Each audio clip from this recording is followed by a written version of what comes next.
What is up, YouTube? Today I'm going to be talking about my progression from 0 towers to 300 towers in EToH.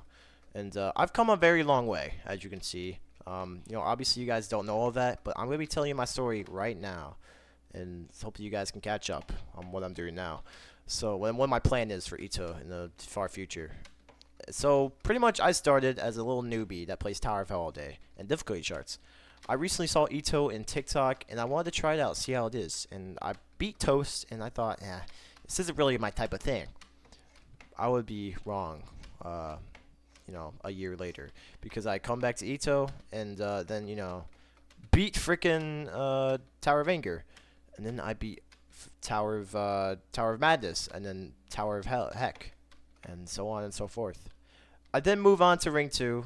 No, it was Forgotten Ridge, my bad. I then moved on to Forgotten Ridge, and continued from there, which made me a little bit more consistent at towers and more, skilled. I got more of a skill boost from Forgotten Ridge, and then I got to Ring 2, and then my original plan started where I just do towers that were, from hardest to easy, or from easiest to hardest. And that's what I'm doing today still. Still to this day, I'm still doing that strat. And I've been doing really good with it. So now, what I'm at right now is, so what I started doing for that plan is I actually started to do the easies. Because I had a lot of areas unlocked because I did go to Zone 1 and Zone 2 a lot too. So I did have some pretty like, newbie areas unlocked in the game. And I did complete a lot more towers there. And then I started to do the easies, all the easies in the game. And I did complete the easies pretty easily, obviously. Same with the mediums. Mediums are easy too. I did all the mediums, and then I moved on to hards. And then when I got to Zone 8 for the hards, I was like, should I really be doing this? And I thought to myself, I don't know if this is a good idea, but I still moved forward. And look where I'm at now. 316 towers, I think. Yes, 316 towers. And I'm going crazy, man. My skill level has increased significantly. And in my opinion, at least, in like a year of playing, I've already been some Insanes. And yes, I forgot to mention, I did beat some Insanes after I went to Zone 8. So after Zone 8, I got to Zone 9, Zone 10. No, not Zone 10. It wasn't out yet. I got to Zone 9 and Ring 9 unlocked, and I was really happy about that.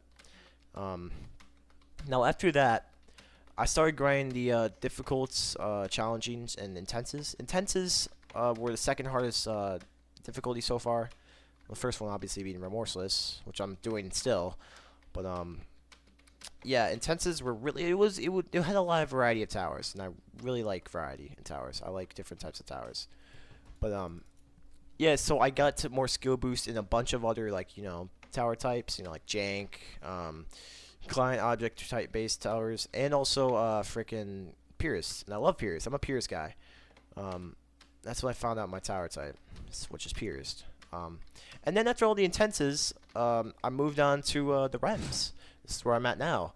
I think, yes, when I finished the intenses, my last intense was Tower Mac 9. It was also my first tower on PC, which I was really happy because I used to be a console player. So it was pretty difficult for me to actually beat towers on console because, obviously it was with controller, which is not fun. But I definitely liked switching to PC because it's much easier for me to play now, and I have literally 140 freaking FPS now. So yeah, it's fun. I've had a good time with PC. I can talk to people and make videos as well. And yeah. So anyways, after Mac 9, I made it to the REMs because I think Mac 9 was the Mac 9 was the peakest intense during that time. I think I'm pretty sure. And yeah. And then I moved on to the REMs, like I said 50,000 times. The REMs, still to this day, are the hardest part of this challenge, or this, thing I'm doing, 100%. The challenging, the intenses, they weren't that bad. The intenses were pretty bad because there's a lot of towers in them. But the REMs are nothing like before. It was a big challenge. And when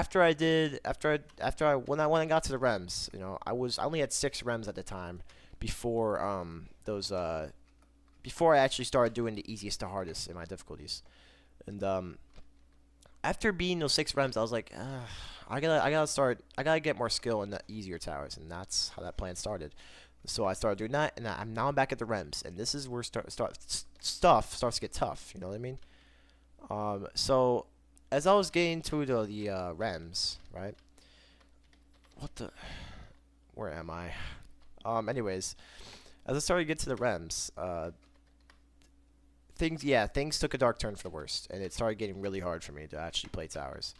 And I felt like SCs were much funner than towers, which is really weird, because obviously SCs are harder difficulty, but I liked more punishing and challenging towers, and rems were hard and challenging, but still, they're not my cup of tea to this day. Still, I started beating rems. I beat my first Citadel rem, Citadel Pyramid Escapees. It's a really good rem. Highly recommended if you want to beat your first Citadel as a rem. But and then I beat some more rems. I think the worst rem at that time was Tower of TOMP. It's in Ring 4. It's really bad. Highly not recommended to play that one unless you're doing what I'm doing. But yeah, and then I moved on. I got most of the rems done, and then this is when it all started to crash down for the worst. Zone 10 came out, the rems were getting hard. Tower of Despendent Fortress, or whatever it's called. That tower sucked. Tower 1, 2, 3, 4 was okay. It was not the best tower, but I somehow fluked that whole tower. And then I think more rems started coming out, and that's where it started to go bad. But I did actually, during that time, I did beat my first SC, which is Tower Difficulty Chart. And that was a really good accomplishment. I was super happy I beat that tower. Still am to say, actually. And then I beat Double Trouble after that. So what I was doing for the SCs, right, is I do 5 rems. Every single time I do 5 rems, I do an SC. And that was my plan. It was working perfectly. It was perfectly working. And after 5 SCs, I did DC. After 5 SCs again, I did Double Trouble. After 5 SCs after that, I did High Adrenaline. And High Adrenaline took a while for me. It took about a week to actually complete. It was on and off, though. It wasn't really a full grind. But after High Adrenaline, I think it was Extreme Hell or something like that. I think it was Extreme Hell, yeah. So I did Extreme Hell. Extreme Hell was pretty terrible. It's one of the worst towers in the game, in my opinion, to this day. Yeah, Extreme Hell sucks. Just letting you guys know that. Don't do that tower. What else? And then I did, I think, Unsettling Heights. And then I was getting closer. And then I did Bent Trauma. And then after Bent Trauma, I was getting closer to my favorite insane in the game, Mind Breaking. Tower Mind Breaking. One of the best insanes, in my opinion, to this day. One of my favorite insanes. I beat that in not even less than a day. It's really fun, really easy. Really good if you like, more like, it's really hard to explain. More like client-y based, parts that are like a little confusing. But it's a really good tower. Really highly recommended. Oh, but anyways, I then beat Mind Breaking, and this is where I'm at right now. After Mind Breaking, I actually started doing more rems, right? And Starlight Archives came out. Now this was a big bummer because Starlight Archives has a lot of towers. I mean, like a lot. So when this came out, I wasn't happy. I didn't want to do this. I didn't have time to do this. I barely did. And oh, I forgot to mention. Before Starlight Archives came out, I actually beat a Tower Rush, and that was Guardian Visual Tower Rush. I did it with my 2 friends, Ben and Bean. I'll put the link in the description for the channels. Make sure to subscribe to them. They're really good friends of mine. And yeah, they do EToH content like me. And we did Guardian Visual Tower Rush together, and I was really happy. That was my first Tower Rush ever. And I actually did do a second Tower Rush, and stay tuned for that one because I did it really recently. I did it a couple days ago, in the upload of this video. But after Guardian Visual Tower Rush, that's when Starlight Archives came out and all that stuff. So when I was grinding Starlight Archives, I started getting bored of it because come on, Starlight Archives, and what I did was I did Ring 3 Tower Rush. The Ring 3 Tower Rush. The Ring 3 Tower Rush is like the worst Tower Rush in the game, I know. Not even close, actually, but still. Um, After I did Ring 3 Tower Rush, I was really happy, too. Cohead was really fun. Cohead's one of the best sizzles in the game. Highly recommend it again. Um, and yeah, after I did Ring 3 Tower Rush, this is where we are now. I'm just, I'm freaking still grinding the 5 rems. I'm really close to finishing all the rems in the Starlight Archives, which I have 2 more left. And then after those 2 left, I have 1 more rem, and I have an extreme to do. Now, something I didn't tell you guys is every 3 Insanes I do an extreme. And I actually recently just come up with that. That's why I didn't have an extreme completed before. Because I felt like I was, not really gaining skill too fast, you know what I mean? So, after I, started doing the Starlight Archives, I thought to myself, hey, I should start doing extreme soon. So, I did make this new rule that every single time I beat, 3 Insanes, I do an extreme. And I feel like that will boost my skill a lot. So I started doing that, and now after Starlight Archives and the 1 rem I do, I think it's Tower Eventually into the Earth in Zone 9, which I'm not really excited for because there's a bunch of GBJs and Softfox in there. But after Tovite, it's Extreme time. I do Astral Eclipse in Zone 8. I'm really excited for that tower. I've really wanted to do it, and it's gonna be my first Extreme too. So really excited, yeah. All my friends are pressuring me to do it too. Really excited for me to do it too. So yeah, I'm just gonna do it.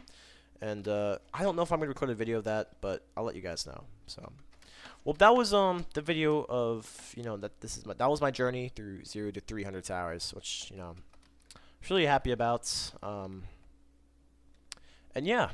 So if you guys want to see more EToH content like this, make sure to hit that subscribe button, like the video, and comment. What tower I should do, like as a little playthrough next or something like that. Cause I'm thinking of doing like something just like a playthrough, like a beat a tower and talk. You know what I mean? So that's probably what I'm gonna start doing in the channel. I'm gonna probably start uploading more frequently, cause I don't think I upload much, which is really not good. I need to start doing that more. And yeah, I really hope you guys enjoyed the video. Make sure to hit that subscribe button, like I said. And yeah, see you guys in the next one. See ya.